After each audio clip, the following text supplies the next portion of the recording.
Welcome, Sharon Krischer. Am I saying that correct? I want to make sure I get this right. Sharon Krischer. Krischer, thank you very much. Mhm. Sharon Krischer from Twitchy Woman, which to me is just the most brilliant name. The only thing I would do to enhance that is try to call the Eagles and see if they would re-record just the beginning of it. Well, you missed then. The exciting thing is last Sunday we had a comedy night to raise money for women going to the World Parkinson's Congress. My husband wrote lyrics to Twitchy Woman. And played guitar singing Twitchy Woman to the tune of Witchy Woman. Yeah. Oh, that's brilliant. I mean, has he? I was going to record it. I'm sorry. What? Yes, it's recorded. Do you want to see it?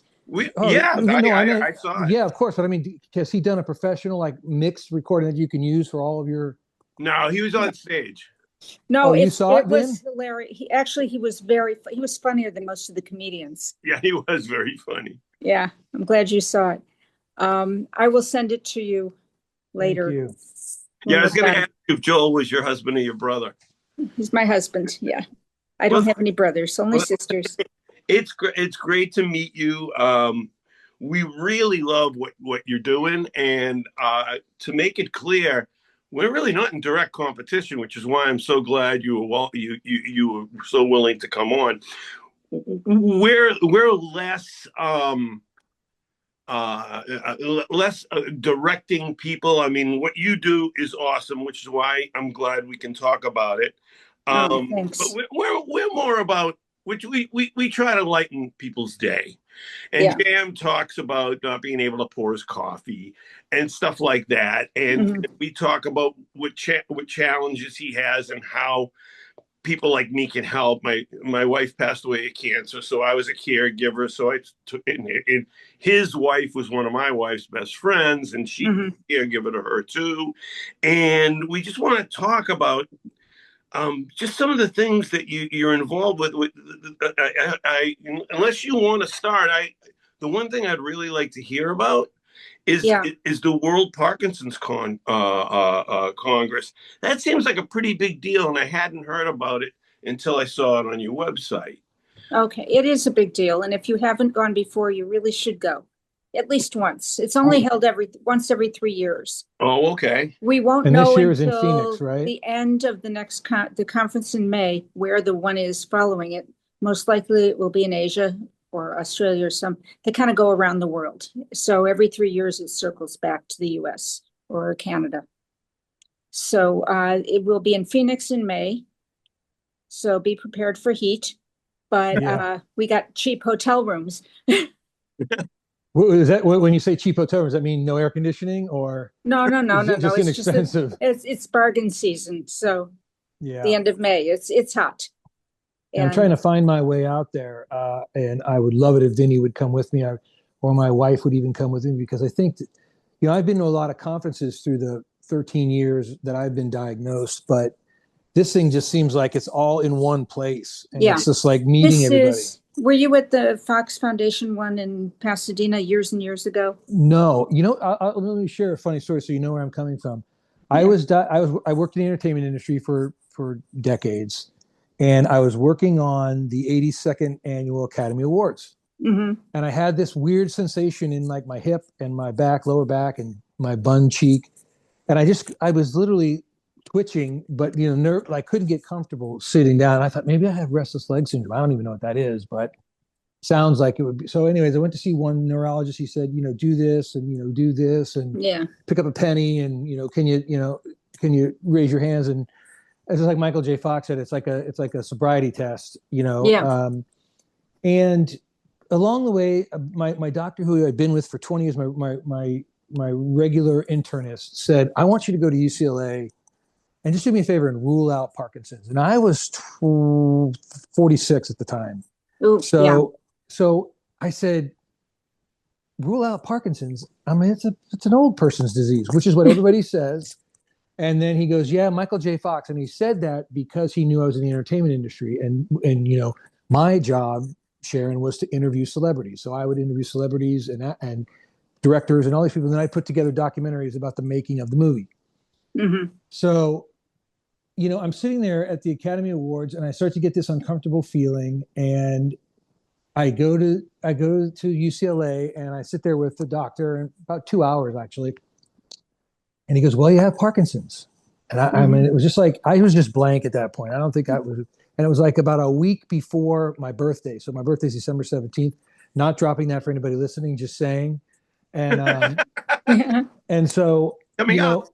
yeah, write that down, Vinny. What was interesting is I said, well, because I was like, get right to business. I mean, let's not waste any time. I said, so I should probably join the YOPD. Mhm. And he looked at me and he goes, no, you don't want to do that. And I said, what do you mean I don't want to do it? He goes, you got a good 5, 10, maybe even on the far end, 15 years to continue to work. And if you go to that, you're going to see this guy and you're going to see this woman and you're going to see the frozen dude and the guy that can't talk, whatever. And I'm like, yeah, but if that's the possibility of eventually ending up like that, I hope not. But why would I shy away from it? Am I just going to walk in one day and like, surprise, you're 75 and this is what you got to deal with?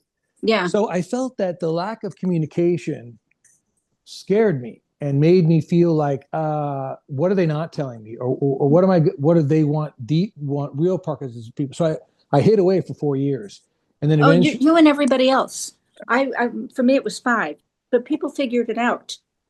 Oh, somebody said, do you have Parkinson's? Oh, people were coming up to me and saying, can you talk to my friend? He was just diagnosed. I'm like, huh? Oh, yeah. Wow. Like, as soon as I'm done talking to myself, then I will talk to others. Yeah. So that's how all of my activism got started.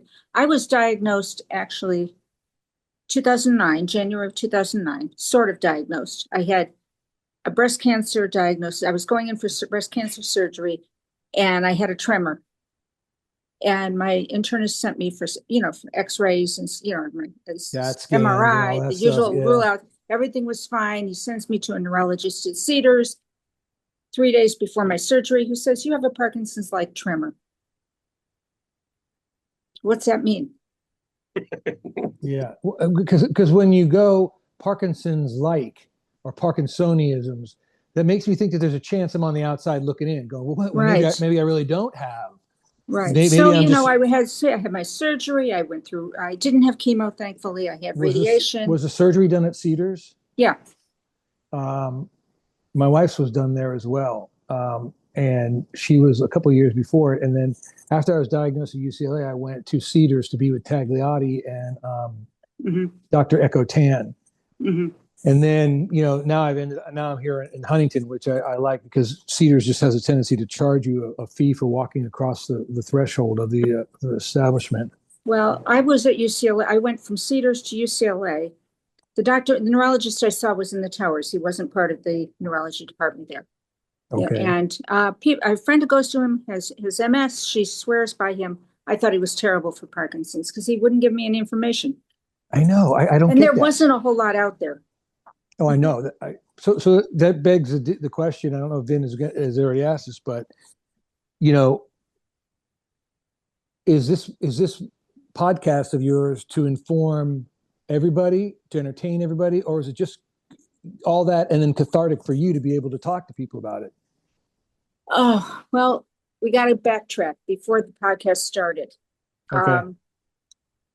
Like I said, I didn't do anything for 5 years. I finally went to the Fox event in Pasadena. That's why I asked if I don't think I've ever made it to one of those. I think it was in 2014 or something. And then there was a Davis Vinny one a couple of years later, also in Pasadena. And they were like a mini conference. It was like a one-day thing. But I dragged my husband because I didn't know what to expect. I was diagnosed 2 years before. I went to one support group meeting and decided it wasn't for me.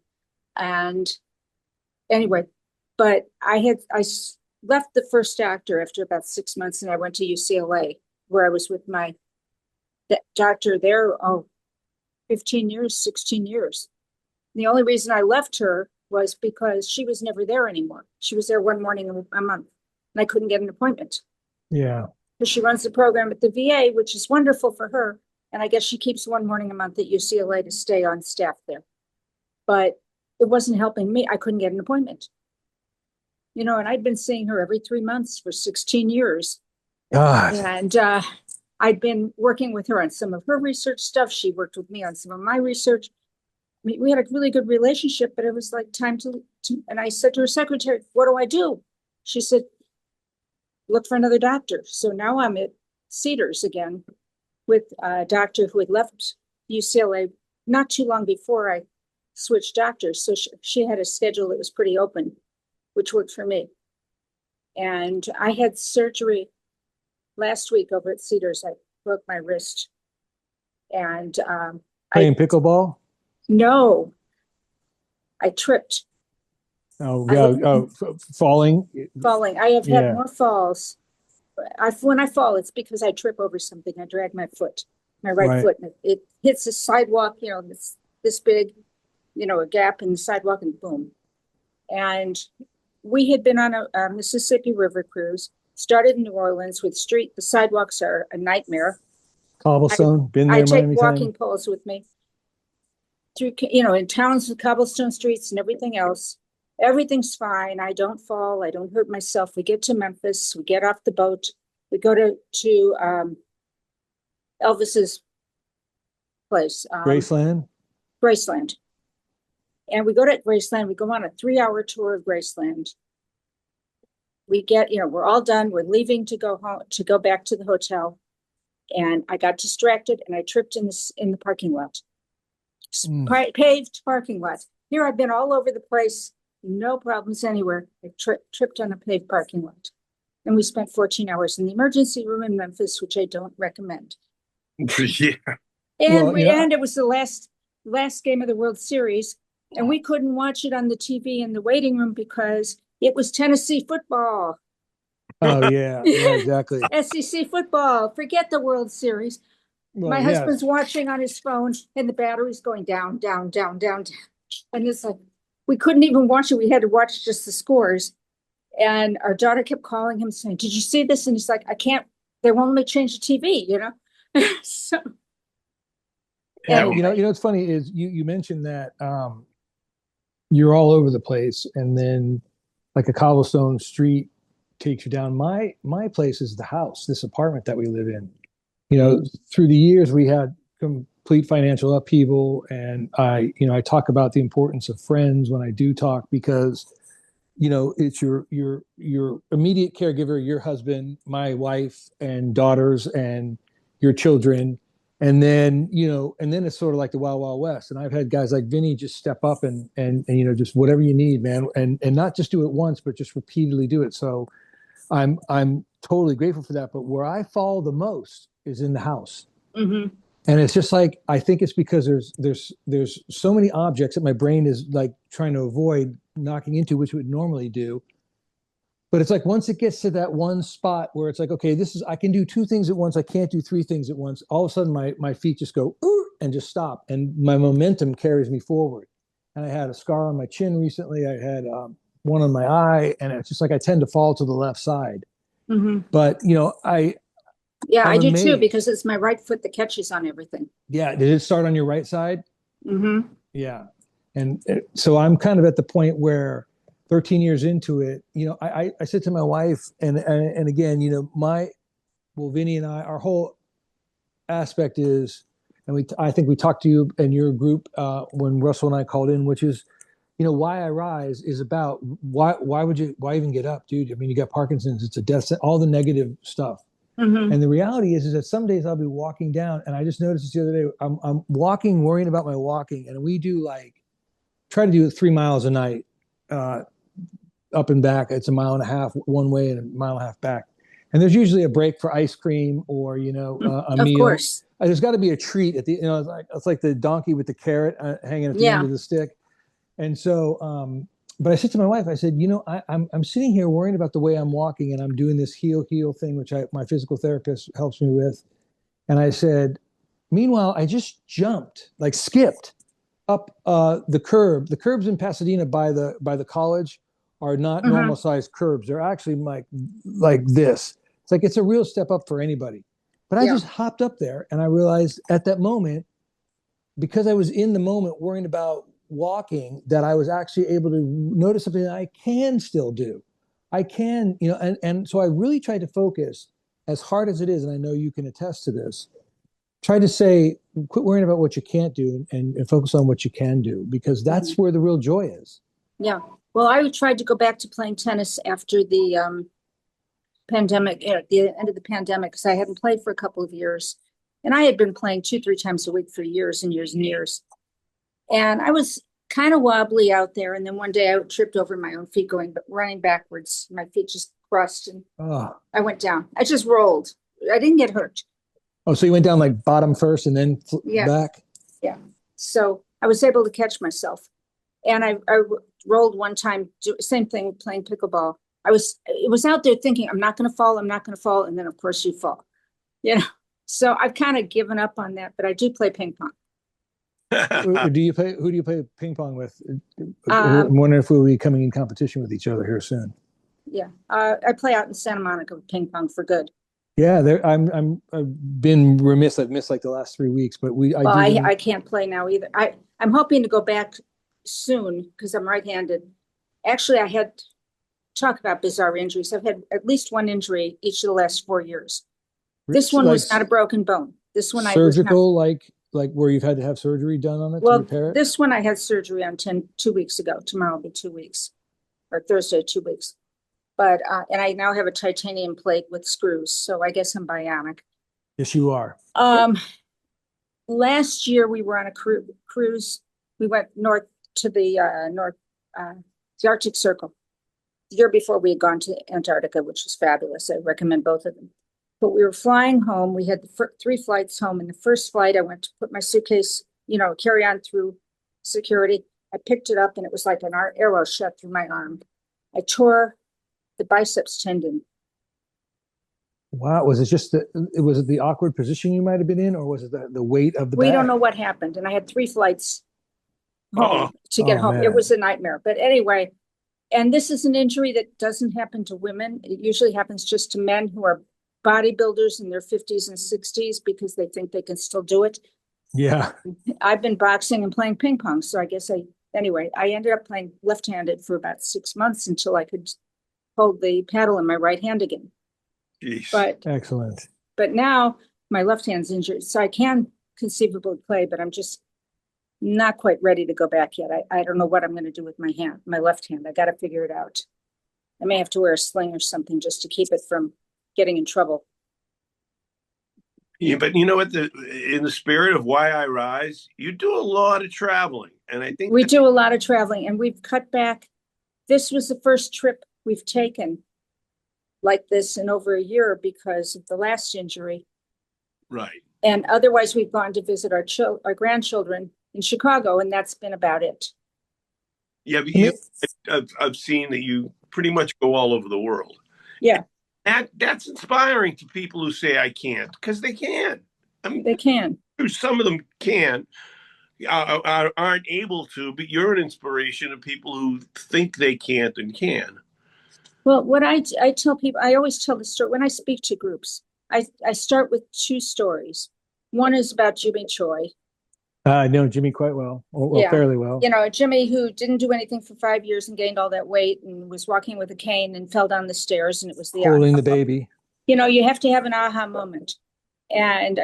But I use him as an example. The other story I tell is a couple of years ago, I had 2 women I spoke to in like 2 days apart, both in LA, both in their mid-70s. The first one, whatever I suggested, no, I can't. Her husband had died. Her son lived in Florida. He was a pilot. He was never around. She doesn't have a computer. She has an iPad. Her son's supposed to be getting her an iPad.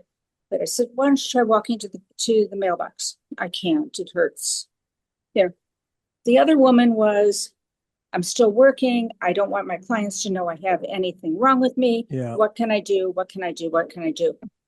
So the tale of these 2 women, who's doing well and who isn't? Well, it's real easy. The attitude has a lot to do with it. Mm-hmm. And the first one is in a nursing home. The second one, her Parkinson's is doing well, but then she was diagnosed with MS. Oh. But just the difference in attitude makes such a difference in how your outcome. And I've seen it over and over and over. Once you give up, that's it. Well, that's true, but that's true. That's indicative to anything in Right. our lives. That's not a Parkinson's. No, But but Parkinson's is, part of it is you have to get up and move. If you don't move, then that's exactly, it. 100%. And it's one of those things where, um, like people don't understand. They're like, just walk, just walk. And I'm like, sometimes just walking, my leg goes numb. My body's able to still walk, but my leg is completely numb. And then it goes away in 5 minutes, or, I'm shuffling a little bit, or, all these things are there that are not there for you. You're just out of shape, overweight, whatever it may be. And so if you just, understand that I am walking, I am boxing. I box now with uh, Freedom Boxing in Pasadena, LA. It's like San Marino, Pasadena, and LA all in this triangle. You're lucky you have it. We have nothing on the west side.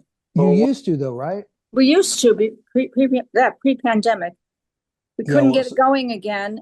I'm actually, I'm out right now. I can't do anything, but I have a gym in back here, and I've found a boxing instructor who comes to my house, and there are about 5 of us, and we will have anywhere from 3 to 5 on any given day, and she'll put us through. She's not rock steady trained, but she knows about it. She has epilepsy, so she has a neuro disorder. She gets it.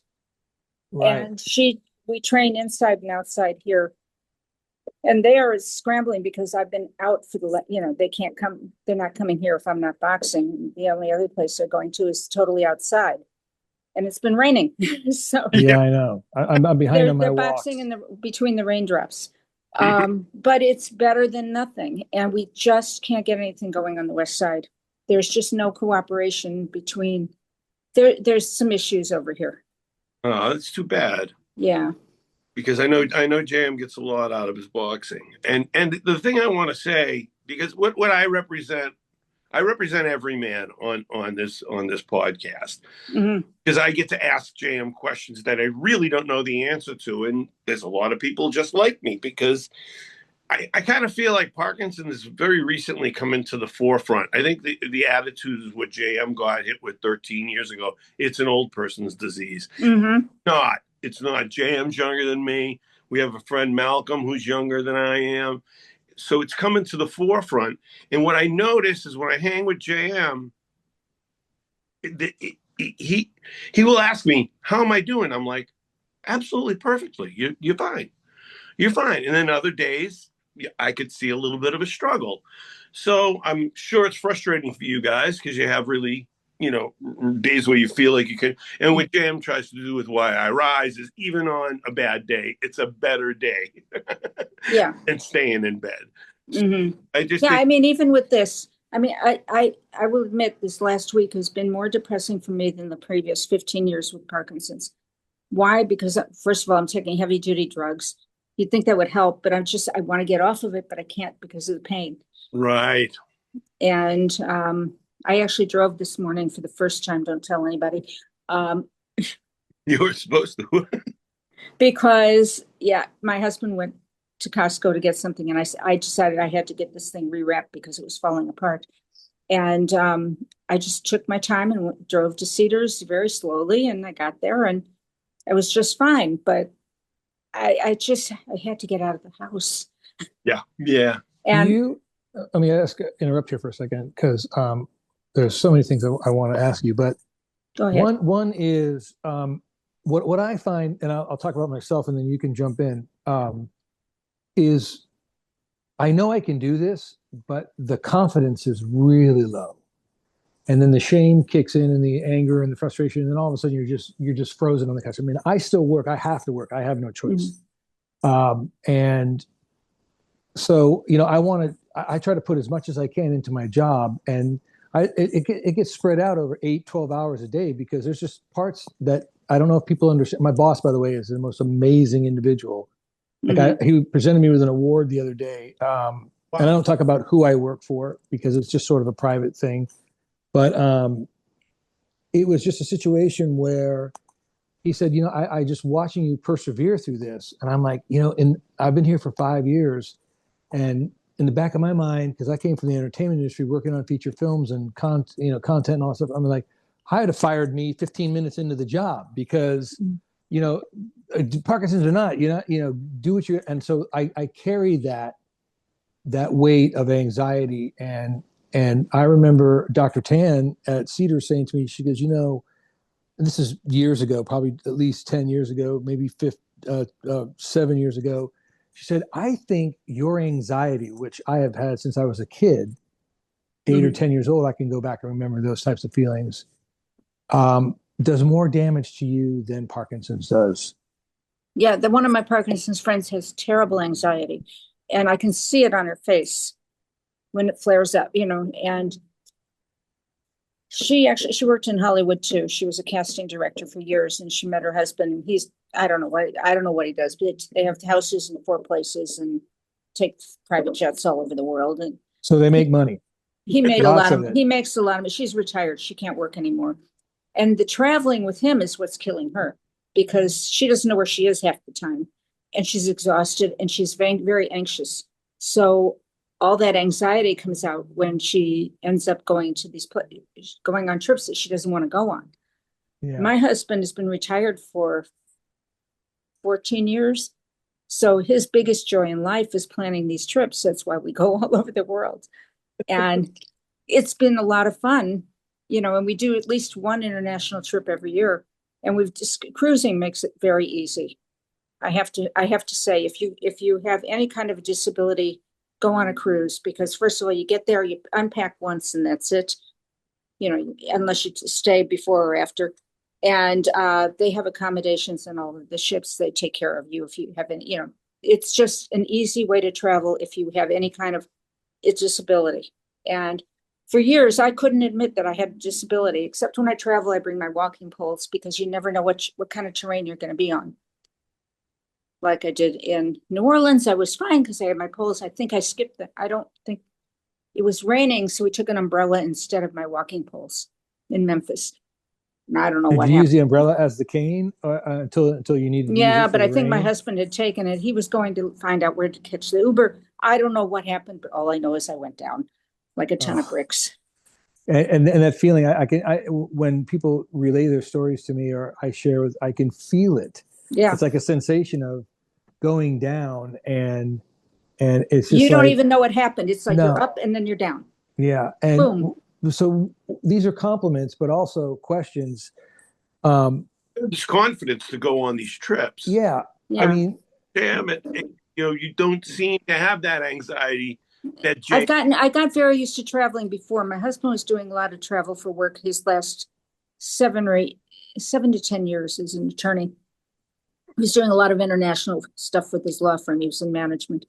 And I would fly. I flew to Hong Kong and back in 4 days. I did trips like that to meet up with him somewhere in Europe, meet in Eurasia. And we just go and I'd explore while he was working. And I mean, I had a blast. I took cooking classes in Paris. I went to the street markets in Hong Kong. I did a Jewish walking tour in Shanghai. I mean, it was a blast. I had so much fun. And we had friends we traveled with who, unfortunately, he now has dementia, so they're not going anywhere. Our last trip with them, second to last trip with them, was actually in cruise from Korea to Japan.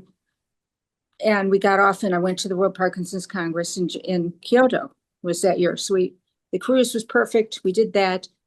They all went to the baseball game in Osaka one night while I was at the Congress. I mean, it was just, but I learned to have a great time traveling. I became very independent. So for me, it was a good thing. I was able to travel with him before. So now my biggest obstacle is the luggage. Right.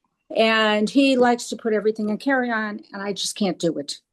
And he can carry the luggage off the plane. Yeah. And he knows, since this thing in Norway, he's in charge of the suitcases. He's got everything. But this time when we left Memphis, I said, call ahead and order me a wheelchair. We've never done that. Yeah. I said, but I've got a broken arm. I can't. We have to have a wheelchair. And he was like, are you sure? I said, yeah. And on the wheelchair, they put one of the suitcases underneath. So it's one less thing he has to worry about. But you learn what works for you. Get through an airport. I don't think there's anything wrong with doing that to get through an airport. No, but LAX on the other, Memphis was great. They had wheelchairs available all over the place. There's nobody in line for them. LAX, I think you have to get there an hour before just to get a wheelchair.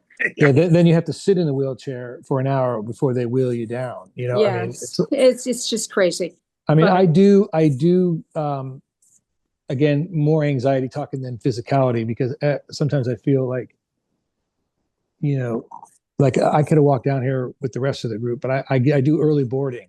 Yeah, well, that we started doing. And even then he says, we usually, if we're on a regular airline, we're always at the front early boarding anyway. Right. You know, we're always in group 1. But this was Delta, which we don't normally fly. And I said, we're taking early boarding and we are taking a wheelchair on the way home. I mean, I have to. Yeah, and it's like, but I had to learn this last accident was a real coming to terms for me, because I have to realize that, yes, I am disabled. I don't feel like it. Right. You don't feel like it. You know, and when most of the time we feel okay, other than the fact that we shake a little bit. Okay, so what? Right. You know, I can still walk my dog. I can run. I can play ping pong. I can go boxing. Well, maybe I'm not so invincible after all, you know, and I'm not so young anymore. Right. And it's all, and, you know, and my husband, who's wonderful about taking care of me, he says, you know, we're just getting older. I said, yeah, but there's something extra with the Parkinson's. It's not just getting older. There's this added ingredient in it. And I think well, either way I look at it is it kind of adds an exclamation point. Yeah. Rather than saying it's, you know, I'm okay, it's I'm okay, because it's like Parkinson's has got this like extra level, you know, right. Like Spinal Tap saying that this amplifier goes to 11, you know, and making the point. And he goes, why don't you just make 10 the loudest? He's like, because he's got no answer.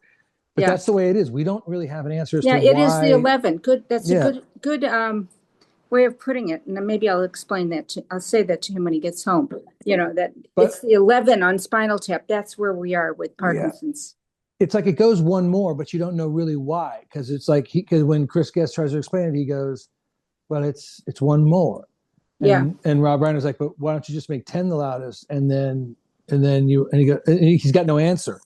But it was a big selling point for him. And, you know, I had a buddy of mine who was, well, before I go into that story, I want to share two compliments, but I also want to ask you, you know, a lot of times people say in life, find a need and fill it. And you have created Twitchy Woman to support women. I mean, one of the things that I have been able to glean from this is a lot of my friends, you know, Jennifer Parkinson's, I boxed with for 3 years and did fundraisers for her with the golf tournament and whatnot. But you have this website where it's predominantly women. And Russell was like, well, you know, my wife was supposed to be here, but you're pinch hitting, but realized it's all ladies. And I was like, I'll actually do okay with the ladies as far as like trying to be, but it didn't start out that way. It didn't start out that way. Absolutely. Women in general we're still underserved in this disease. Yeah. And also I think that, the idea that, you know, I mean, I just heard the most horrible things, in the sense of not horrible and grotesque, but like guys going to meetings to meet people. And I'm like, it's a place where somebody's going to bare their soul in this group. What are you going, what are you over by the coffee maker, you know, trying to meet people? I mean, that to me was just shocking. It was just shocking. The needs of women and men are very different emotionally. And I think we know that women tend to be nurturers more than men. I mean, we're used to, you know, and, you know, I don't want to put stereotypes, but we tend to be more nurturing than most of the men. We reach out to other women when we have a question. Men don't always do that. If you go to the support groups, it's usually men and it's interesting. It's usually men and their caregivers, at least the ones I've gone to. That's why I stopped going. Because there were no other women with Parkinson's there. That makes sense. Yeah, because they needed a place. Right. But what happened, so I started my blog, and Twitchy Woman was just the name we came up with because it worked. Right. I got a tremor. I'm twitchy. I'm a woman. I'm a twitchy woman. And about a year and a half into writing my blog, when I started writing the blog, I went on WordPress, which is the platform I use, and I took a class because I had no idea what I was doing. And they suggested one of the assignments was to find a couple other people who are doing blogs on your topic. Well, there were only 3 or 4 at the time. This was in 2013, 2014. I mean, there was nothing out there. Right. Unlike now where there's just an explosion.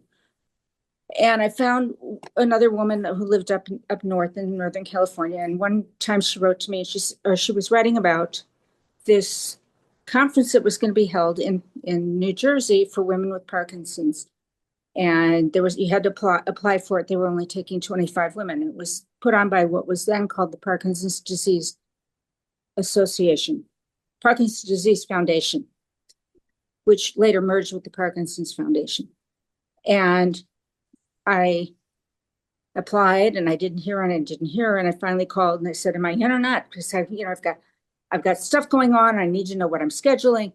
And I got myself into this thing with 25 women. Jennifer Parkinson was one of them. And one of the things we had to do when we left was we had to say we were going to do something in our community for women with Parkinson's. So that's when my focus started shifting slowly. But I pulled together, I emailed the women I knew in Los Angeles who had subscribed to my blog. And I said, we're going to have a meeting. And 3 of them responded, yes, they would come. The day before, one of them called and said, I can't come. I've never met another person with Parkinson's, which was really common at the time. And she was afraid. I said, okay, we'll meet for coffee. I had started the blog because I was tired of meeting people for coffee because I was drowning in coffee. I was meeting with so many people. And so I met with her later. But the end result was they wanted to meet again. We had a speaker at a restaurant. We had 15 women show up, and they wanted to keep meeting. And that's how we became Twitchy Women. So my writing started shifting at that point. That's brilliant. I love sharing that. Yeah. And wow, were you in the right place at the right time to Exactly. It just Jennifer and I were going to try and do something together, and because geographically we're an hour apart, it just wasn't going to work. Right. And she had kids at home. My kids were all out of the house. Yeah. Yeah. So my group, we ended up meeting. They wanted to keep meeting. So we met every 4 to 6 weeks whenever I could come up with some idea. And it became Sunday mornings with Twitchy Woman. And when the pandemic hit, we went online immediately. There you go. Yeah.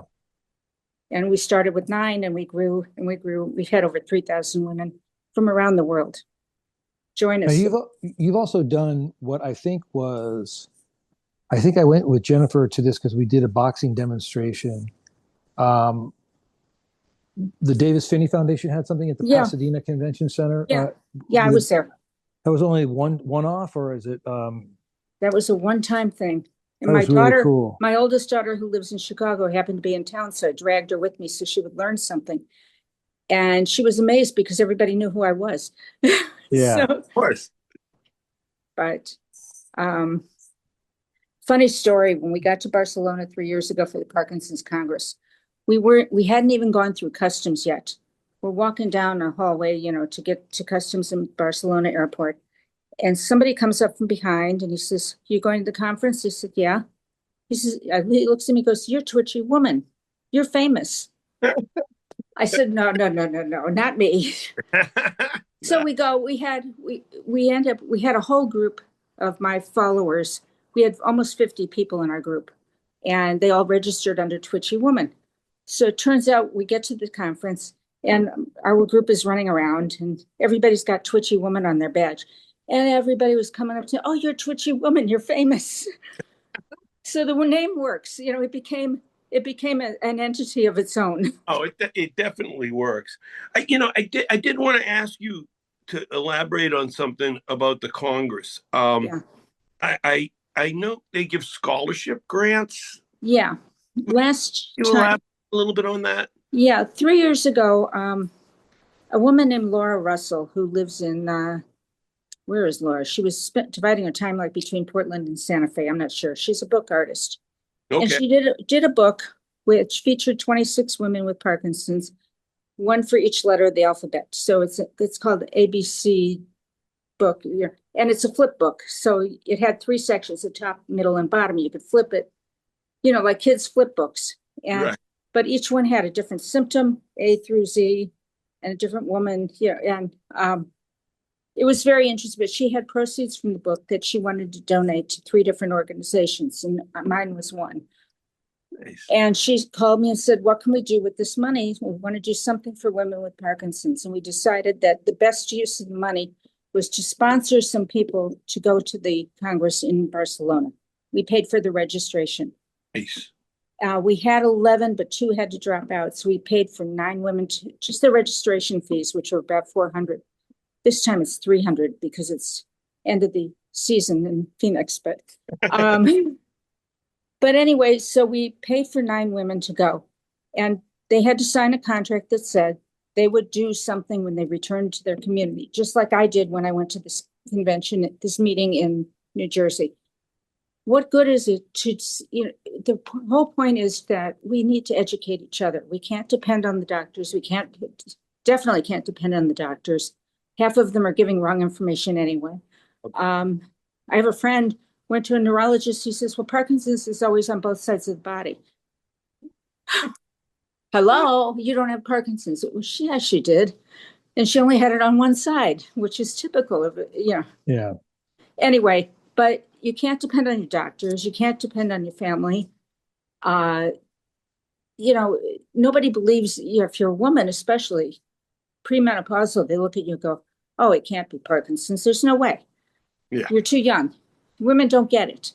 Well, they do, and they get it young for the most part. Jennifer is a perfect example. She was 29, I believe, correct? Yeah. I was in my late 50s, and I had it for several years. We just don't know when who knows when it started. Right. But there was no information. There was no support system. There was nothing out there. So it didn't really matter. So I had to create my own support system. Yeah. And my best friends are people with Parkinson. Right. Some of my best friends, yeah. Yeah, I mean, there was a guy that he's now in a memory clinic, I guess they call it, or memory care facility. Yeah, something like that. And when I first came to neuroboxing, I had this funny story I've told where, like you did, I was 4 years. I mean, that's it. I mean, I would try to, and I was not having any, still really don't have tremors. My thing is bradykinesia, rigidity. And occasionally I get dyskinesia, towards the end of the day, the course of the medication. But this friend of my wife is an energy practitioner. So she does not Reiki, but she does the energy, healing. I should be more attentive to it, but it's some of it's over my head. Mm-hmm. So, but this lady that would come to her, they always talk, they always ask, how's JM doing and how's his Parkinson's and all that stuff. And she said, he's doing fine and he's doing this and doing that. And she said, well, he should go check out this boxing thing. This is when we lived in Woodland Hills and they were in Agora Hills.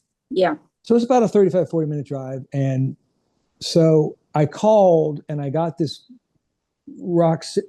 person where she didn't quite know what was going on. So, because I was asking questions from the Parkinson side of things rather than just like the boxing schedule. So I go, you can come audit the class and take a look at it. I said, no, I'm looking for somebody specific. So the next time I called back, which is a couple of weeks later, I got Jennifer on the phone and we had talked for about 45 minutes. But what was interesting is right before that phone call, my wife was I was coming out of the kitchen in the morning and she was coming down the hallway and she said, I had a dream about your Parkinson's. And I said, well, what do you mean? She goes, I think you've been given this as a gift. Mm-hmm. And I said, a gift? I go, this is a blanking death sentence. And she goes, well, you can absolutely look at it that way. I mean, you can look at it through any lens you want to look at it.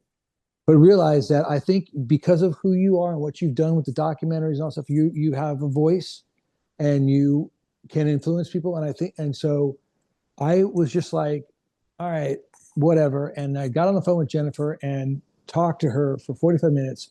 And I shared that story with her, and she didn't say a word. And at the end, she goes, "Oh, I know what you're supposed to do." And I said, "Really? How can you know what I'm supposed to do? We've been on the phone for 45 minutes. You've never met me in your life." And she goes, "You're supposed to come here and help us raise funds for our boxing club." And I said, it was just like 51-49. It was just enough to me to go, well, maybe she connected to my wife in another plane. I don't know. So I went with them for, and raised a fair amount of money, and then the pandemic hit and it just wiped out everything. I was living in Hollywood. My wife and I were displaced, separated, not for a very long period of time. And I was like, yeah, we were separated in the sense that, well, you were over there and I was over there. She goes, no. We were separated because I didn't know who you are anymore, because I had nobody to talk to, because I was hiding in this bubble of fear that somebody in the entertainment industry would recognize that I was compromised, like blood in the water. And that was the end of it. And so, but the damning thing that I didn't realize was I wasn't talking to anybody. Everybody I talked to, I was looking for work. I was like, my company's going under. You got a couple of projects I can jump on. We'll work within your budgets. Whatever. Blah, blah, blah. And they'd be like, well, you because I think that if some people knew, and the key people that knew, I think it eventually got out. And then that's when Jimmy Choi comes into play, and he just said, "Have you told everybody?" And I said, "No, I'm afraid to." But I said at the same time, I'm changing. I'm not like, I'm happy when I come to boxing and I'm happy when I do things, but the rest of the day I'm miserable, and my wife doesn't know what to do with me because I won't get off the couch. And he said, "Tell everybody, just tell everybody." And then he said, that group of friends will get tighter around you and protect you like nothing you've ever experienced. And he said, and the ones that are on the fringe, we're going to go anyway. This just accelerated the fact that they're leaving. Right. He's absolutely right. Yeah. I met Jimmy through Jim Kruger in Chicago. Jim Kruger. My oldest daughter lives in Chicago, and there was a Rocksteady Boxing not too far from her. It was like a subway stop away from where she lived. So I called up, and when I go to Chicago, I would go to boxing classes there. And I became friendly with this guy, Jim, he owned the gym, but he had Parkinson's. So he had Rocksteady boxing classes there. And one day he calls me and he says, "I want to introduce you to Jimmy Choi. He's going to give you a call." Jimmy calls me and he says, "I'm coming to LA in 10 days or in a week. Can I come speak to your group?" He's given me a week's notice. We finally figured out his daughter had to come.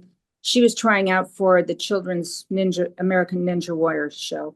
Yeah. So he didn't know what her schedule was going to be starting on Monday. They were flying in on Sunday. He says, "Well, we'll come to you Sunday afternoon." Okay. I emailed all my boxing buddies, and I emailed, anybody who I knew lived in LA with Parkinson's. We had 45 people in my backyard with a week's notice. Wow. Potluck dinner. It was unbelievable. We were all in the backyard. We had set up an obstacle course, and it was just a blast. It was a lot of fun. Jimmy spoke. It was the first time I ever interviewed anybody. I was sitting there with my sofa with the clipboard, all my questions, and we had so much fun. And it tells you if you can organize yourself in a week, you can do it. Doesn't take a whole lot. Right. People don't expect much, and it was just so much fun. I had my weekend group going. We met on weekends because of LA traffic, obviously. And so this was just another Sunday, and this was open to anybody, men or women. We didn't care, and it was a blast. And Jimmy was wonderful. I mean, they came, they checked into the hotel, drove out to the West Side, and they were great. And then they were at the mercy of NBC the rest of the week. I have no idea what he did after that. So let me ask you a question about one of the things that we love to do here. In fact, the episode before this one was a lady who was an amputee and created clothing for amputee people like that have prosthetics, like a prosthetic leg or foot or whatever it may be. And she did it herself. She goes, "I had she was a chemist and was accepted to work at Los Alamitos, which is of course where Oppenheimer built the bomb or tested the bomb." And then she created this clothing, and she created clothing for people with Parkinson's that can't button buttons and all that kind of stuff. And so we love to hear stories about people that have doing something that can help you that day. And that's the way I met the Parkinson's Wellness Fund and became an advocate for them, which is that Jennifer actually told me to check them out. And then I was just wanting to box. So we had moved from Woodland Hills to Pasadena. And they arranged for me to have, boxing lessons, private lessons at a little facility here. And it was phenomenal. And I said, well, if there's any way I can repay you. And Russell said, would you be willing to go on camera for a little while and just do an interview, which is on the website. And it's like, of all the things that we've done, that one raw interview has got like 9,000 views. Wow. And I'm like, there's a guy sitting there going like this. Meanwhile, Vinny and I are building these elaborate things that we're trying to get off the ground. So it just takes time. But you had I don't know if I've got his name is Moss or Voss, Dr. Voss, talking about the glove that he puts on. Peter Tass or this?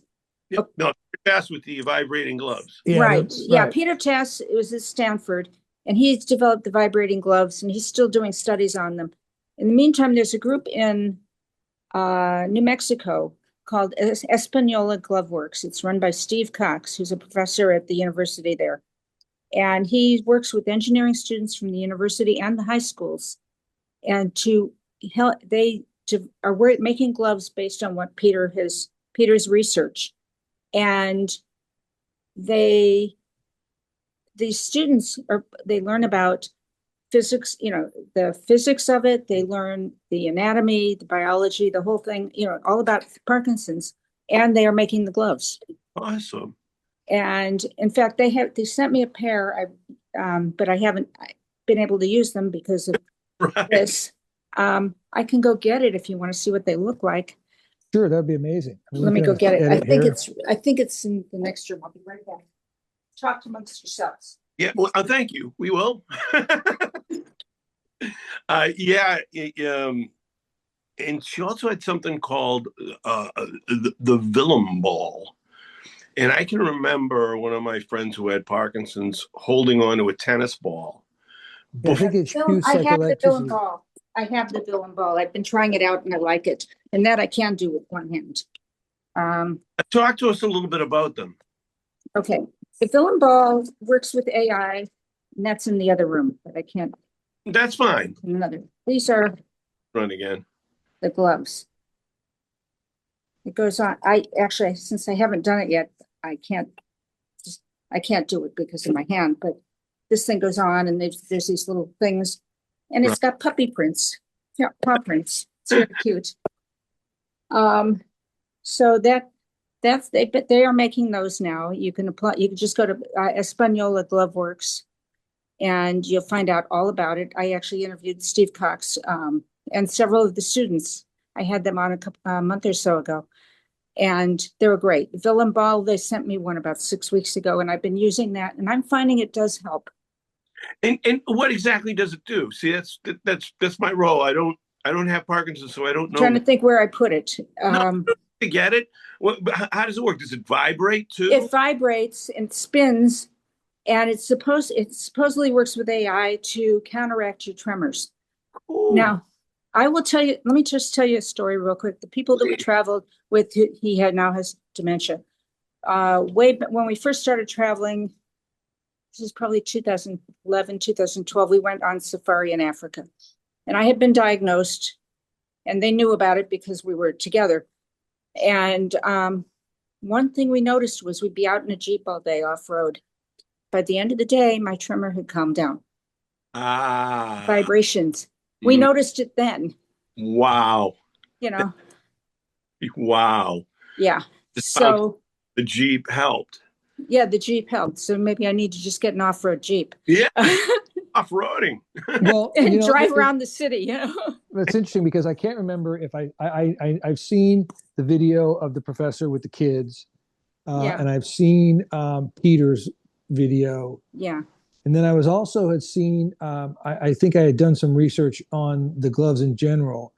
And they also say the same kind of, it's like a pattern. It's like breaking the patterns. Right. Yeah. It does something with the nerves. It's like. But you can also do the same thing if you rub like a redwood bark tree. It's random enough that if you get the right. Oh, yeah.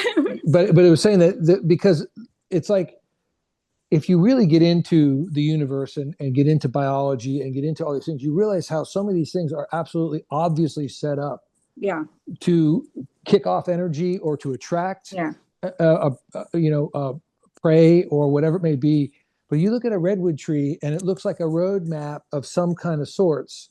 Really? But wow. I don't know if you've ever been to Descanso Gardens, but you can, my wife goes in there and just like hugs the tree. I mean, or like, never. I'll do that next time I'm there. But she feels the energy, or so she says. Mm-hmm. But I've seen this stuff. I mean, I've taken these energy sessions, and it's pretty amazing. Here we go. Can you see it? Yes, I can. Okay, now it's on, and it vibrates. Okay, and it moves around. Come on. It has a wrist thing, so you don't lose it. Awesome. And sometimes it will spin. I'm having a hard time getting it in the camera. That's okay. Yeah, but see, it spins around. Yep. It moves, and apparently it picks up on your tremor, and you use it every day for 2 weeks. It kind of learns your patterns and responds to them, is what they say. It's 10 minutes at a time, 3 times a day, like every 4 hours. Supposed to give you 4 hours relief. And I'm finding that, you know what? It helps. Oh, yeah, it's helpful, sure. I find that my afternoon meds, half the time I don't take them, I don't feel it. There you go. But and this you can take anywhere with you. It was kind of awkward on an airplane when a stranger's sitting next to you, but my dog doesn't really like it. What does she know that we don't know? Yeah. Right. What does she do? What is she playing with? Yeah. So it's kind of a funky thing, but that's it. And there's different things you're supposed to do with it. You can turn it and flip it, and if I turn it around like that, it'll switch and go back to where it was. I see. Yeah, no, I had read a little bit about it, but of course, seeing you demonstrate it is really what I wanted to do. Yeah, so there it goes. Yeah, so let's see. I'm going to turn it, and then it's not going to listen to me. That's okay. That's okay. No, I want to see if it'll do it. Sometimes it'll flip over. There it goes. Awesome. Yeah, so that's the ball. Yeah, everything helps, I think, on things like this. Yeah. And I just love people who are getting innovative, like the woman we had last week with the clothes. She was fascinating. We also had a woman on that I talk about all the time who had invented footwear that had laser prints on it so that you know where the next foot goes down. Mm-hmm. And I mean, those people, what a gift to the world that they take their time. And instead of doing this, they do what they did and invent these things. And I just think that's awesome. And, I just pulled up your website because I couldn't remember. You also have an area for clinical trials. Yeah. I have one of my women was diagnosed around the same time I was, retired last year. And she decided she would start like to write up what the different clinical trials are going on. So whenever she sends it to me, I post it. Perfect. Yeah, that's great because people be aware of that. Yeah. And what do they say? I mean, people always say to me, well, you're kind of talking to a lot of people. What do you hear about Parkinson's? I'm like, nothing unless I ask. Yeah. I mean, there is really no the standard line was, in 5 years we'll have the cure for this, and then another 5 years, and we'll have the cure for another 5 years. Yeah, well, that's the first Parkinson's Congress I went to in Portland in 2015, I think it was 2016. The keynote speaker unfortunately passed away not too long after that. He was from Britain. He was well known in Britain, and he was hilarious. He had dyskinesia, and he's doing this all over, and he's talking, and he says, and we're always 5 years away from the cure, and 5 years later, we're still 5 years away from the cure, and it's an unending thing. And I tell people now, I think maybe we're closer to 4. Yeah, exactly. I was going to say, maybe in 4 years it'll still be 4 years. Just extended for 10. Yeah. A 1 year contract for us seems to be more palpable than 5 years. It's it's like 5 years. In a year I'll be around. And then the Yeah, next year, I mean, January will be 17 years since I got the Parkinson's like tremor diagnosis. Right. I'm still here. Right. Yeah. I defied the odds. And I have a friend diagnosed the same time I was. His is much faster growing. He had DBS. He waited too long for it. And has balance problems, but he's still there. He's still upright most of the time when he's not falling. And we can joke about it, which we did last Sunday at our comedy event. Two of the comics have Parkinson's. Oh, how fun. Yeah. And the MC's wife has Parkinson's, and I met her. She's part of my little boxing group, and I met her in ping pong. So, but see, the similarity between you and JM is, like he always says, of course we want a cure, and of course we support all those foundations that are funding the cure, but we want to make every day easier. And we want to show others how to make every day easier. Exactly. And that's what you guys are doing, and it's great. And yeah, and the number one thing you can do is smile, because smile will give you a dopamine drop. Yeah, you're right. So just keep on smiling. I say to everybody is like, especially if you have a recognizable gait problem, or you're shaking or whatever it may be, is I say hi to everybody. I do this whether I have Parkinson's or not, but I realize that it's funny because a lot of us are so focused on what we have to do or what we should be doing or what we just finished and now we're going to the next task, that when you're walking in a busy street or even just a non-busy street, you walk right by people and neither one of you acknowledges them. And you'd be surprised if you just say, hey, how's it going? Or hi. They could be the ones that are not with earbuds and cranking music or whatever they're listening to. Well, sometimes it's like you just gently shook them and you just went, hey, and they get the smile on their face. And that's what I go for, is to try to get the smile by just saying hello. And I mean, because we are fortunate enough to have Pasadena City College as well as Caltech within walking distance. So we walk through the campuses to go to Erewhon or some restaurant or whatever we're doing to get ice cream or a snack or whatever. And I just say hi to everybody, because to the point where sometimes my wife goes, what are you trying to get an award? Or are you trying to like break the record? And I'm like, no, I just think that it's fun to not be in your head so much. So I'm looking for them and they're just like looking down and I go, hey, how's it going? They're like, oh, hey, how are you today? And it's like you got them back out of their heads. Yeah, I walk around. I'm in walking distance of downtown Beverly Hills, so I walk all the time. And I go out there with my poles and I walk. And I always run into people I know. And it's kind of fun.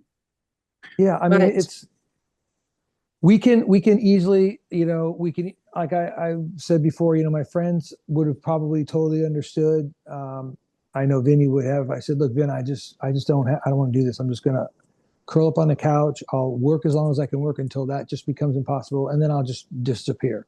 Well, I have to tell you, I'm working harder now than I ever did in my life. Yeah. And I'm enjoying it more. Oh, absolutely. And early on, I wrote a Thanksgiving piece. First year I was writing a blog, and it was like 7 things to be thankful for with Parkinson's, mostly tongue in cheek.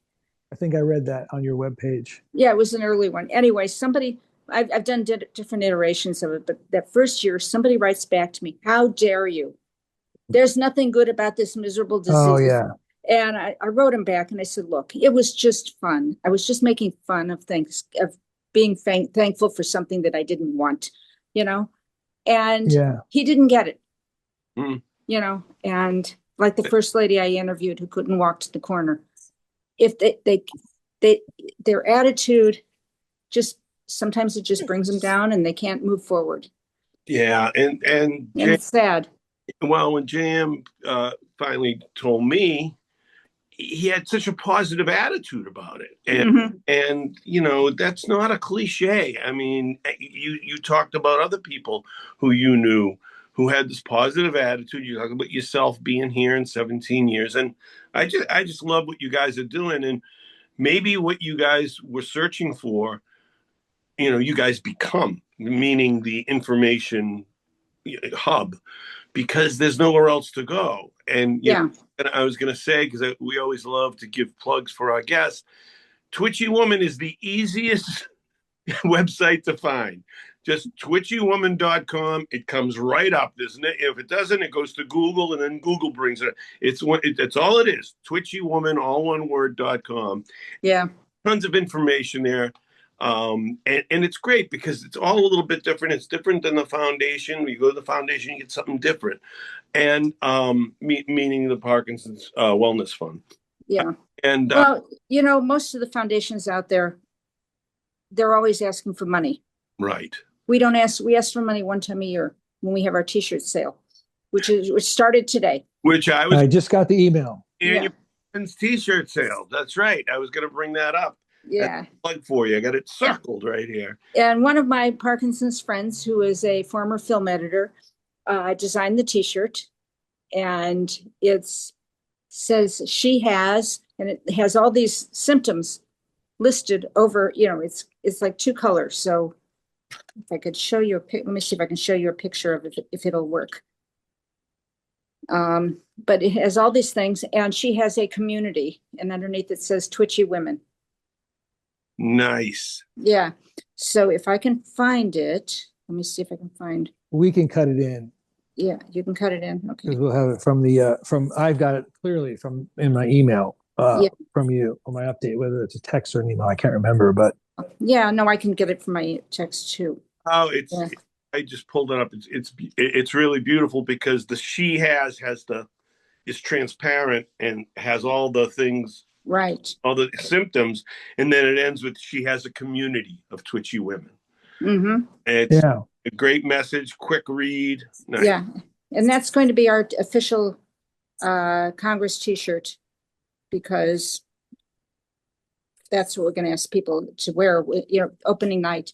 We did last time, we had for the caregivers, on the back it said, "I'm with Twitchy."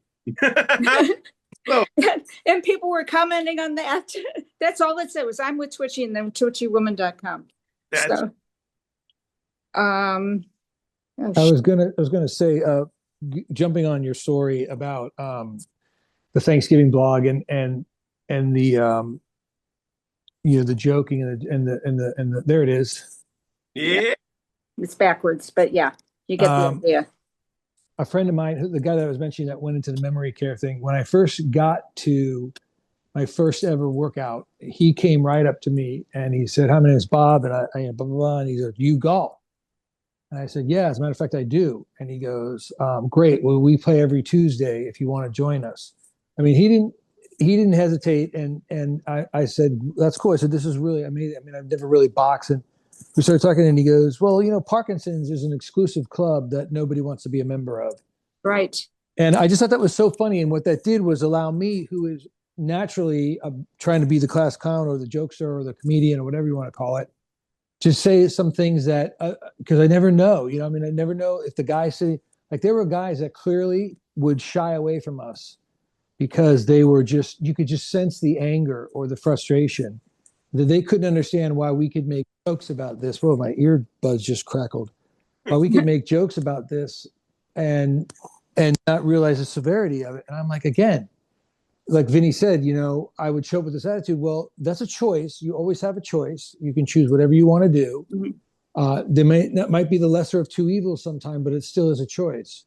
Mm-hmm. And by not choosing, you've made a choice. So, I think the idea of, well, do I want to show up and be just a jerk? Or do I want to just try to find some joy in everything that I do, in every single moment? It is what it is. And, my daughter's getting married in February, and she said, "Listen, you need to keep working out." And I'm like, or walking or whatever you're doing. I said, "Why?" She goes, "Because I want you to walk me down the aisle."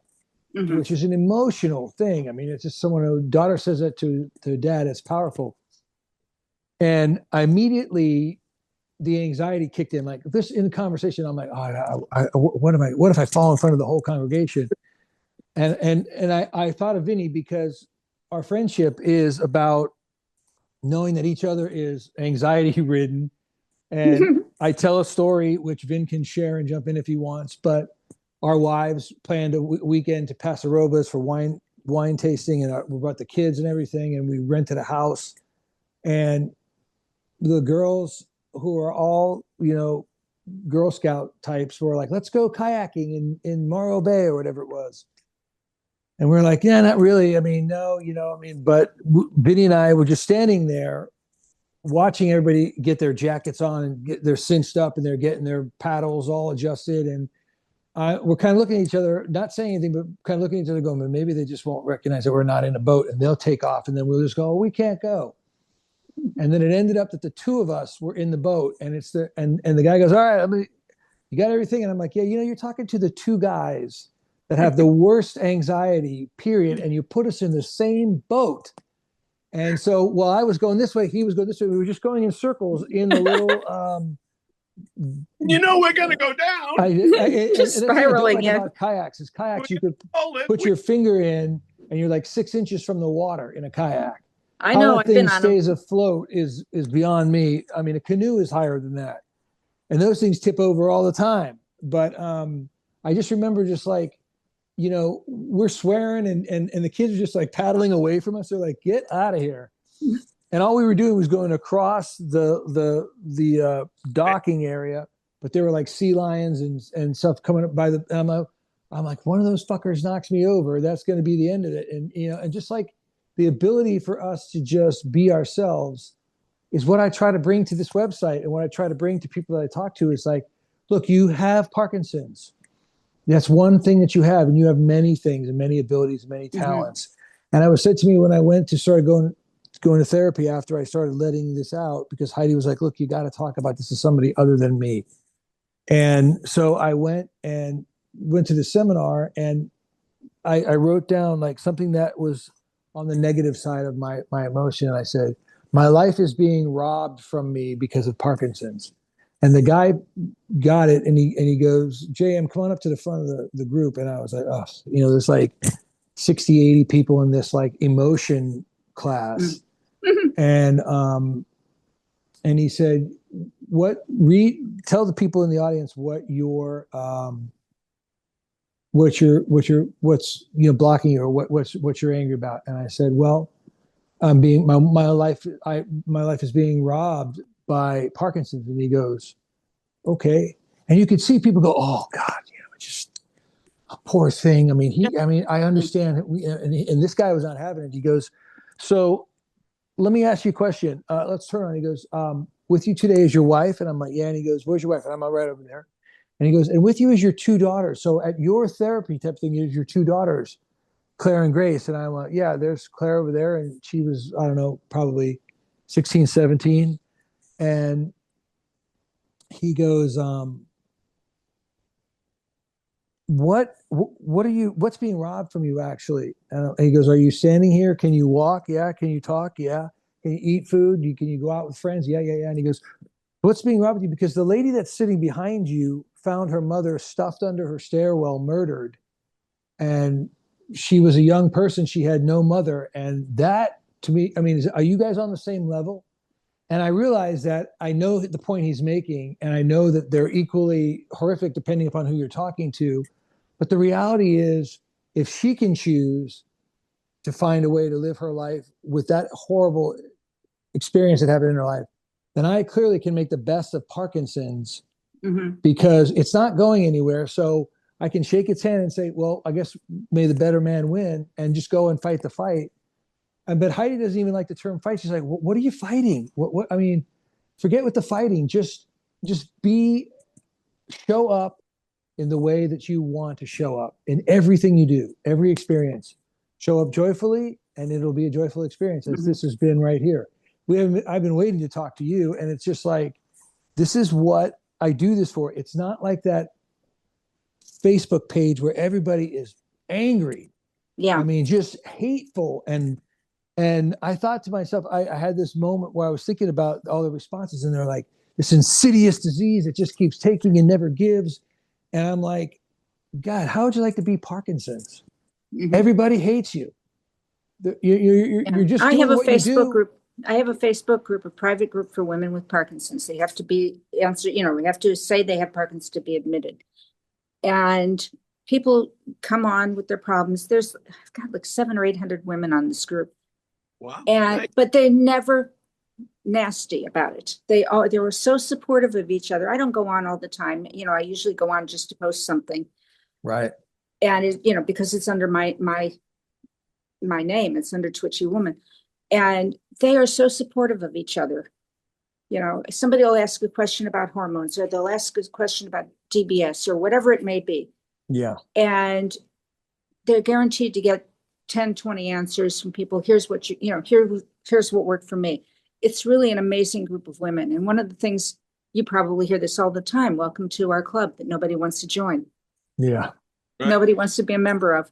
But it is, we have a sisterhood of women who have a bond they never would have connected otherwise. Mm-hmm.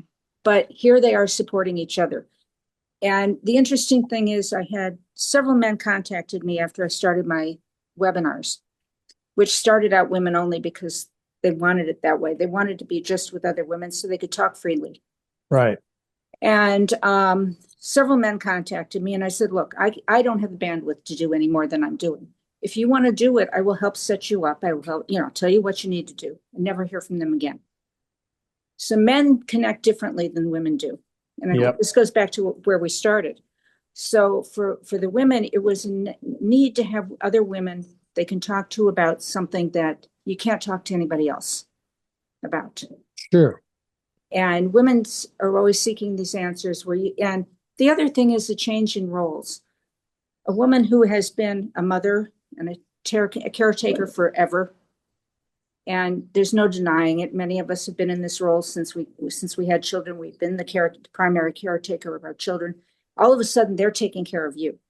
Right. You right when they become think their break is at them, and they can actually go in and do some things in their lives that they didn't get to do. Now they got this guy sitting on the couch complaining. So our roles have reversed, and our children are going, and our husbands are taking care of us. Our children, or whoever is taking care of us, and it's hard. It's hard to accept that I can't take care of them anymore. Right. That I have to have somebody take care of me. They have to watch out for me, and that's the hardest thing, I think, for anybody with a chronic illness, is understanding that they have to let other people in their lives in a different way. Well, you did your part already. Yeah. Caregiver as a mother and as a wife. It's the way I looked at it was my turn. Yeah. So please accept that great. And the thing I wanted to say about, again, both of you and the group you just talked about, not only your group, your Facebook. Russell was nice enough to invite me to the Parkinson's Wellness Fund golf tournament. I don't, but I watched them, and all these guys and women are having fun. So with all of you, it's the attitude that's going to keep. I'm glad you highlighted the naysayers and the guy who wrote back to you about Thanksgiving, because you kind of want to turn those people around if you can and say, hey, why can't I live like this? I mean, you both turned around, you both hid for 4 or 5 years. And finally you turned around, and now look at all the good you're doing for all your sisters and brothers who share the same illness. I just think you're all terrific. Thank you. Well, thanks, Vin. And I think that, the idea of, if somebody doesn't want to jump in, Sharon's not, I'm not, we're not going to beat our heads against the wall. We're here. We'll hear. You want to come back in 5 years? Great. Yeah. But that's what I always tell people. They'll email me and said, I just found you. I'm so glad. I said, feel free to get in touch with me at any time. Yep. Me too. And, I hope to see you with some of the webinars, and that's all I can do is reach out and say, it's open. The door is open. Yeah. You can become part of our group at any time or drop out at any time.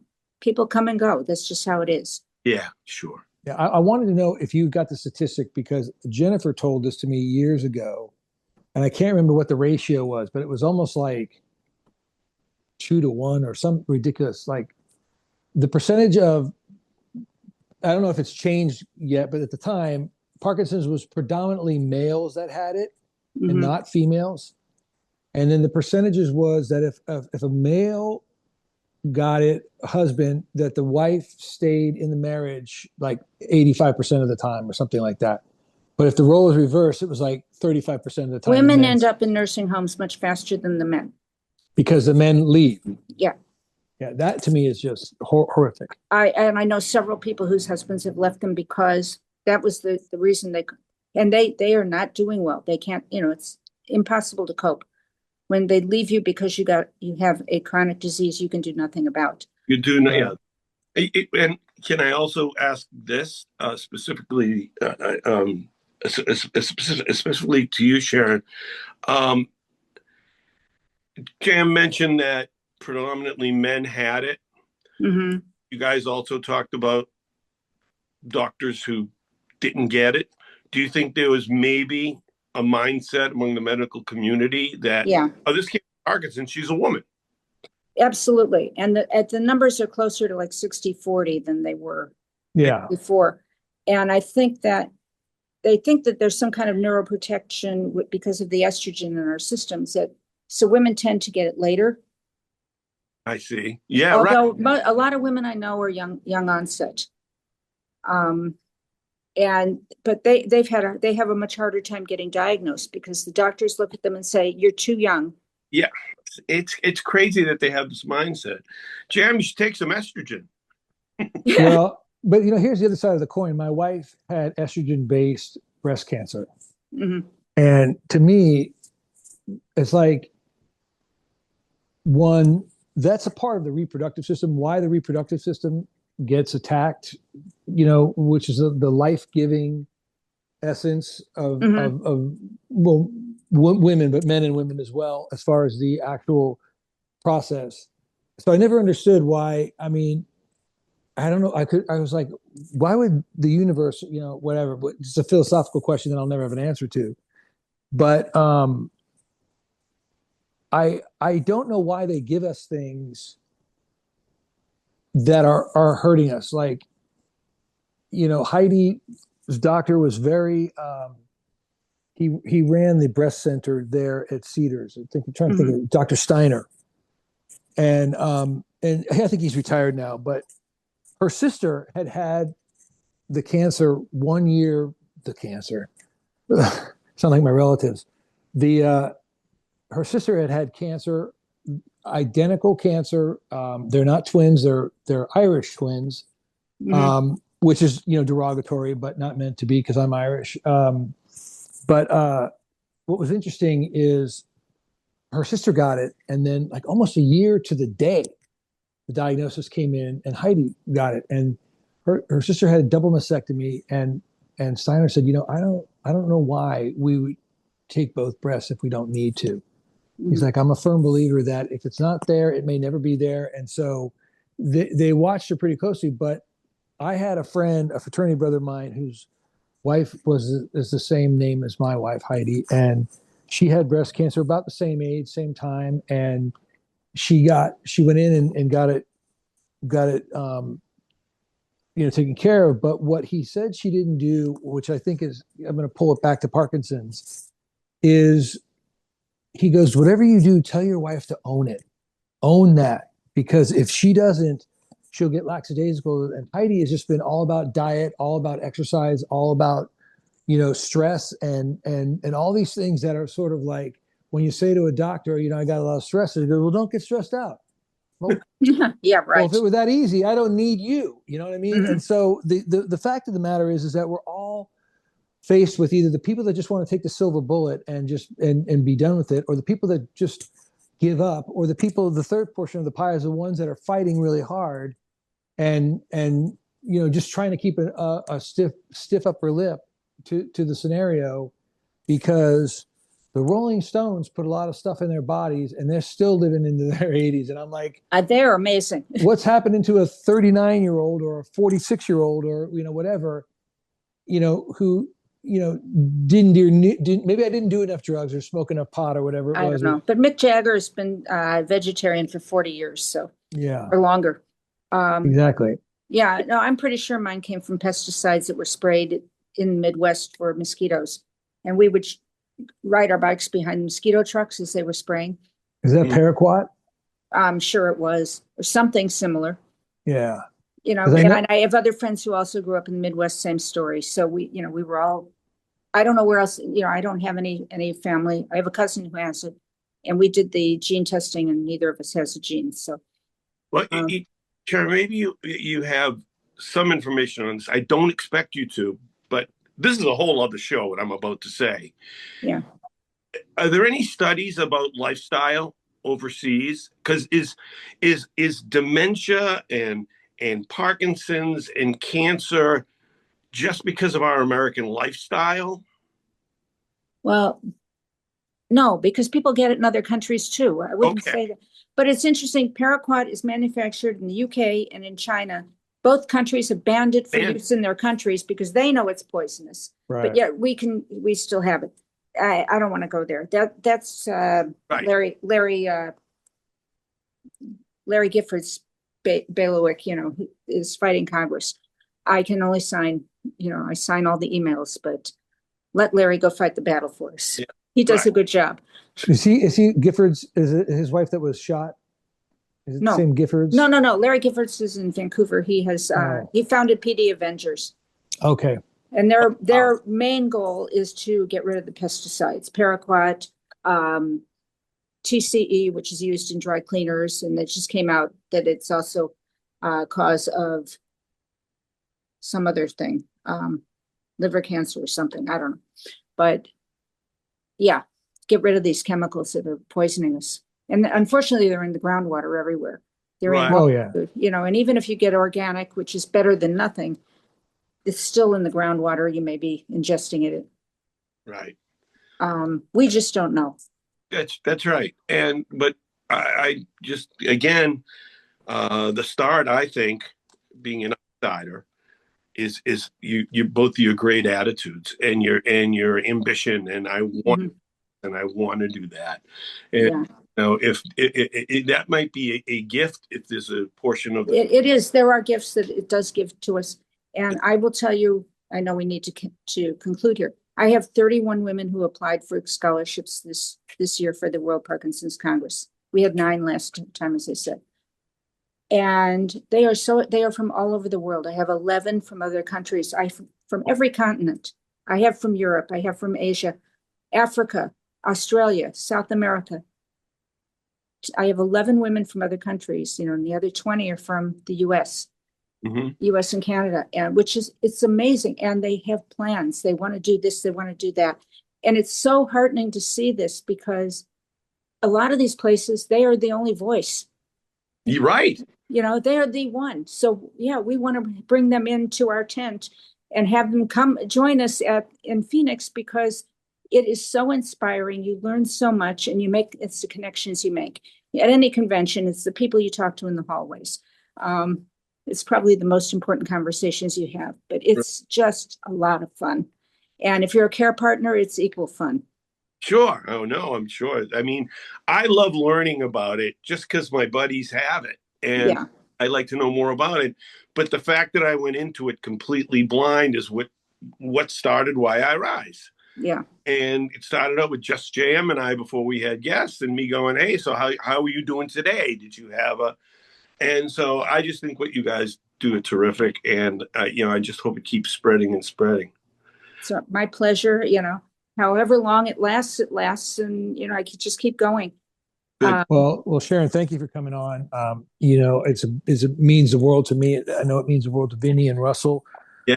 I think that we could probably do a quarterly update and have a lot of fun just talking about stuff. But if you need anything from us, please reach out.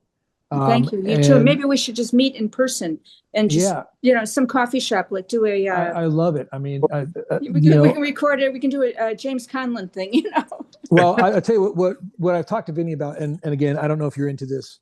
And again, this is all this stuff is probably laced with red dye 5 or red number 5, whatever it is. But my pharmacist in Pasadena here is called Fair Oaks Pharmacy. And Fair Oaks Pharmacy is, it's like been in Pasadena for 100 some odd years, 125 years, I think. Yeah. what's in there is an original soda fountain. And if you are remotely from the East Coast or grew up that way, my dad used to talk about egg creams and all that kind of stuff growing up as a kid, and going down to getting the phosphates and all that good stuff. Mhm. She's got all that stuff there, but what she has is all the old time candies. So I said to the guy that runs it, I said, I do a podcast. I'd love to shoot inside your facility. I've got all the cameras. Mhm. I want to bring in guests because it is so cool. And I thought, part of each episode is we could say, today we're sponsored by Boston baked beans, or, whatever the candy was, and do it as a goof, but literally like do it for fun, because they've got Laffy Taffy. They've got like, I can't wait to see it. We have Mickey Fine Pharmacy in Beverly Hills, which has a lunch counter still. Oh, that's brilliant. I mean, pharmacy was such a different word then. Yeah. Because you could get clothing and you could get, dried goods, milk, whatever. And then you could get ice cream. Now I really want to go down there. Vinny, pick me up. But I would love to do, more. And, it's like, I hope I get to this Congress. I'm talking to Russell about how we make it work. But I don't see anything that brings me the same kind of, outside of my family, brings me the same kind of joy as talking on this with Vinny and whoever our guests are. In this case, it's you, Sharon, because this makes me feel like I'm where I should be. Yeah, you exactly. are. And it's great meeting people and people who you can relate to. Mm-hmm. Oh yeah. We should do that. We should meet. Mm-hmm. And conjure up whatever our next little get. Yeah, we can do it. We can do it to my group, to your group. We can do it all at once. Yeah. Maybe what we'll do, it depends on how you feel about it, but we'll set up something where we could do a live one and everybody can chime in, and we can just invite it as, the three of us just sitting there talking, or if you want to bring I do that occasionally on a Sunday morning. I will have a speaker in town and they come to my backyard. But that would be a totally different experience. And I have people who come from East, so I will tell you, when we first started doing these meetings on Sundays, irregularly, it was like every 4 to 6 weeks. I had people coming from Montebello and places farther east than that, an hour away. Why? Because they wanted to meet other women with Parkinson's. Absolutely. That's so right. There's a need to bond, and whether it's boxing or ping pong or whatever class it may be, it really makes a difference in all of our lives. Amen. We'll leave it on that thought right there. That beat. Continue to, and I hope both your circles grow and grow and grow, because you're telling me that there's nowhere else, and now all of a sudden we're it. Yeah. So maybe we, and would love to work with you, would never compete with you. And everybody, twitchy.com. It's one word, easiest website to pick up. And you pick up your woman's t-shirt. Okay. All right, great. Thank you. Thanks, Sharon. Thanks for having me. Talk to you soon. Okay. Bye-bye. Bye, everybody.